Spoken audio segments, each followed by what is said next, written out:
നമസ്കാരം. എർദോഗനെ തിരഞ്ഞു പിടിച്ചു കൊല്ലാൻ ഗ്രീക്ക് പട. തുർക്കിയെ തീർക്കാൻ തന്നെയാണ് ഗ്രീസ് ഇറങ്ങി പുറപ്പെട്ടിരിക്കുന്നത്. അതിന് പക്ഷേ ഇന്ത്യയുടെ സഹായം വേണം. തുർക്കിയെയും എർദോഗനെയൊക്കെ നേരിടാനുള്ള ആയുധങ്ങൾ തേടി തുർക്കി വിദേശകാര്യമന്ത്രി നിക്കോസ് ഡെൻഡിയോസ് ഇന്ത്യയിലേക്ക് എത്തി.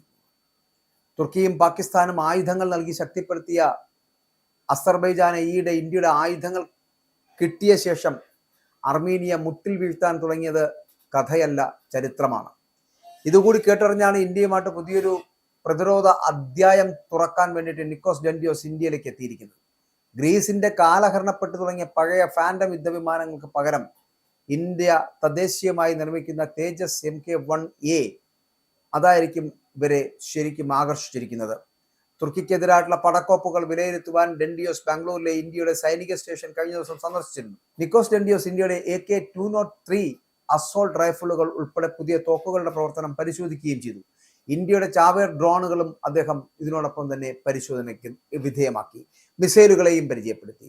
അസർബൈജാനെതിരായിട്ടുള്ള യുദ്ധത്തിൽ അർമേനിയയ്ക്ക് പ്രിയങ്കരമായ ഇന്ത്യയുടെ തദ്ദേശീയ പിനാക്ക മിസൈലുകളും നിക്കോസ് ഡെൻഡിയോസ് അതിനകത്ത് കണ്ടുമുട്ടി.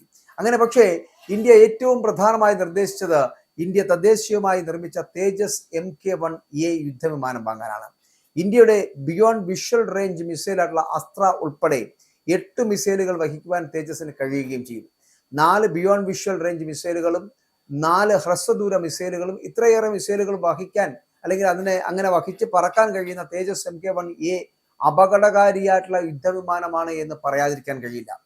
ഒറ്റ എഞ്ചിനുള്ള മൾട്ടി റോൾ യുദ്ധവിമാനമായിട്ടുള്ള തേജസ് MK-1A വെല്ലുവിളികൾ ഉയർത്തുന്ന വ്യോമ സാഹചര്യങ്ങളിൽ യുദ്ധം ചെയ്യാൻ മിടുക്കുള്ളവയാണ്.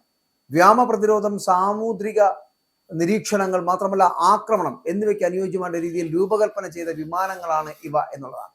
ഗ്രീസ് വ്യോമസേനയുടെ പക്കലുള്ള F-4 ഫാൻഡം, ഇത് പണ്ട് റഷ്യ അമേരിക്ക ശീതയുദ്ധകാലത്തുണ്ടായ യുദ്ധവിമാനം. ഇതെല്ലാം പഴകിക്കഴിഞ്ഞിരിക്കുന്നു. ഇത് അറ്റകുറ്റപ്പണി പോലും ചെയ്യാനാവാത്ത ഒരു നിലയിലേക്ക് എത്തപ്പെട്ടിരിക്കുന്നു. ഇപ്പോൾ തുർക്കിയുമായിട്ടുള്ള തർക്കം രൂക്ഷമാകുന്ന ഒരു സാഹചര്യത്തിലേക്ക് എത്തപ്പെടുമ്പോൾ ഇവിടെ ഗ്രീസ് സൈനിക താവളം നിർമ്മിക്കുകയാണ് എന്നും ഇത് അന്താരാഷ്ട്ര കരാറിന്റെ ലംഘനമാണ് എന്ന് തന്നെയാണ് തുർക്കി വിമർശിക്കുന്നത്. എന്നാൽ ഏജസ് ദ്വീപുകൾ തങ്ങൾക്ക് അവകാശപ്പെട്ടതാണ് എന്നുള്ളതാണ് ഗ്രീസിന്റെ വാദം. അതിർത്തി തർക്കങ്ങളുടെ പേരിൽ തുർക്കിയും ഗ്രീസും തമ്മിൽ പല യുദ്ധങ്ങൾ നടന്നിട്ടുണ്ട്. ഇവരുടെ വഴക്ക് എന്ന് പറയപ്പെടുന്ന 1921 മുതൽ ആരംഭിക്കുന്നു എന്നുള്ളതാണ്. എന്തായാലും പുതിയൊരു യുദ്ധവിമാനം അത് ഗ്രീസിന് അത്യന്താപേക്ഷിതമാണ്. കാരണം അർമേനിയയിൽ ഇന്ത്യൻ ആയുധങ്ങൾ തൃപ്തികരമായ രീതിയിൽ പ്രവർത്തിക്കുന്നതിനുള്ള റിപ്പോർട്ട് ഗ്രീസിനെ കൂടുതൽ ഇന്ത്യൻ ആയുധങ്ങളിലേക്ക് ആകർഷിക്കുന്നു, അടുപ്പിക്കുന്നു എന്ന് വേണമെങ്കിൽ പറയാം. അപ്പോൾ തേജസ് MK-1A എയ്സാർ റഡാറും ആധുനിക ഏവിയോണിക്സും ഇലക്ട്രോണിക്സ് വാർഫെയർ സംവിധാനവും ഉണ്ട് എന്നുള്ളതാണ്. മറ്റു 2 രാജ്യങ്ങൾ അല്ലെങ്കിൽ മറ്റു രാജ്യങ്ങളിലെ യുദ്ധവിമാനങ്ങളുമായിട്ട് താരതമ്യം ചെയ്യുമ്പോൾ ഇതിന്റെ വില കുറവുമാണ്. കാലഹരണപ്പെട്ട് തുടങ്ങിയ ഫാൻഡം യുദ്ധവിമാനം കൂടാതെ F-16, മിറാഷ് 2000 എന്നീ യുദ്ധവിമാനങ്ങൾ അടക്കമുണ്ട്. ഇതുകൂടാതെ അമേരിക്കയിൽ നിന്നും F-35 യുദ്ധവിമാനം വാങ്ങാൻ നോക്കുകയാണ് ഗ്രീസ്. എങ്കിലും തേജസ് MK-1A പലതരത്തിലുള്ള ഗുണമുണ്ട്. നേരത്തെ സൂചിപ്പിച്ചതുപോലെ കുറഞ്ഞ വില മാത്രമല്ല, കുറഞ്ഞ തോതിലുള്ള അറ്റകുറ്റപ്പണികളെ ഇതിനകത്ത് വേണ്ടി വരും എന്നുള്ളതാണ്. വലിയ ഭാരമില്ലാത്ത ഈ വിമാനം കൂടിയാണ് തേജസ് MK-1A എന്ന് പറയപ്പെടുന്നത്. ഫാൻഡം എന്ന ഗ്രീസിന്റെ പഴയ യുദ്ധവിമാനത്തിന്റെ ഭാരം 28 ടൺ മാത്രമാണ് എന്ന് പറയേണ്ടിയിരിക്കുന്നു.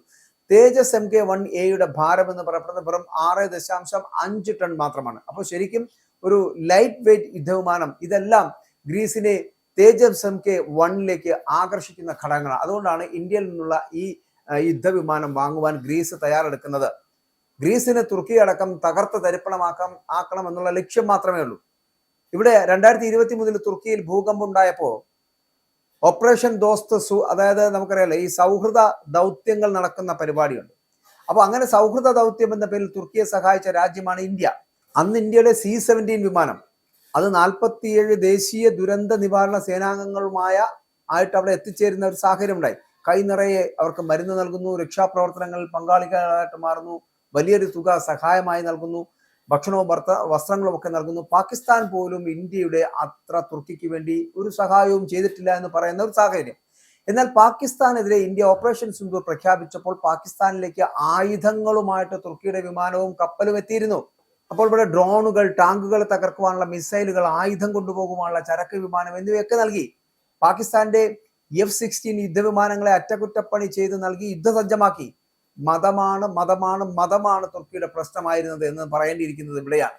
അല്ലാതെ തുർക്കി എന്തുകൊണ്ടാണ് ഇത്രയും സഹായിച്ച് ഇന്ത്യയെ മറികടന്ന് പാകിസ്ഥാനെ സഹായിക്കാൻ ശ്രമിച്ചത് എന്നൊന്ന് ആലോചിച്ചാൽ മാത്രം മതി. മതമാണ് തുർക്കിയുടെ പ്രശ്നമെന്ന് പറയപ്പെടുമ്പോഴാണ് തുർക്കി പാകിസ്ഥാനെ സഹായിക്കാൻ ശ്രമിച്ചത് എന്നുള്ളത്. അപ്പൊ അതിനപ്പുറമുള്ള സൗഹൃദം തുർക്കി വില വെക്കില്ല എന്നുള്ളതാണ്. അന്താരാഷ്ട്ര പ്രശസ്തി നേടിയിട്ടുള്ള തുർക്കിയുടെ ഡ്രോണുകളെല്ലാം ഇന്ത്യക്ക് വീഴ്ത്താൻ കഴിഞ്ഞുവെങ്കിലും തുർക്കിയുടെ ഈ വഞ്ചന ഇന്ത്യയുടെ മനസ്സിലുണ്ട് എന്നുള്ളതാണ്. ശത്രുവിന്റെ ശത്രു എന്ന് പറയപ്പെടുന്നത് മിത്രം എന്ന നയമാണ് ഗ്രീസിനോട് ഇപ്പോൾ ഇന്ത്യ സ്വീകരിച്ചിരിക്കുന്നത് എന്ന് പറയാം. മാത്രമല്ല, എർദോഗനെ തിരഞ്ഞു പിടിച്ചു കൊല്ലാൻ ഗ്രീക്ക് പടയ്ക്ക് ഇന്ത്യയുടെ കരുത്ത് കടമായിട്ട് വേണം. തുർക്കിയെ തീർക്കാൻ തന്നെയാണ് ഗ്രീസിന്റെ ആലോചന എന്ന് പറയപ്പെടുന്നത്. എന്തായാലും ഒരു കാര്യം ഉറപ്പാണ്, ഇന്ത്യയുടെ ഒരു കൂട്ട് ഇപ്പോഴും നല്ലതാണ്. അല്ലെങ്കിൽ ഇന്ത്യ എന്ന് പറയപ്പെടുന്ന രാജ്യത്തിന്റെ ശക്തി അത് തിരിച്ചറിഞ്ഞുകൊണ്ട് അവരുമായിട്ടുള്ള ചങ്ങാത്തം എന്ന് പറയപ്പെടുന്നത് എപ്പോഴും നല്ലതാണ് എന്ന് ചിന്തിച്ചു തുടങ്ങിയിരിക്കുകയാണ് ഗ്രീസ്. അതായത് ഏത് വിധേനയും തുർക്കിയെ തകർക്കുക എന്നത് തന്നെയാണ് അവരുടെ ലക്ഷ്യം.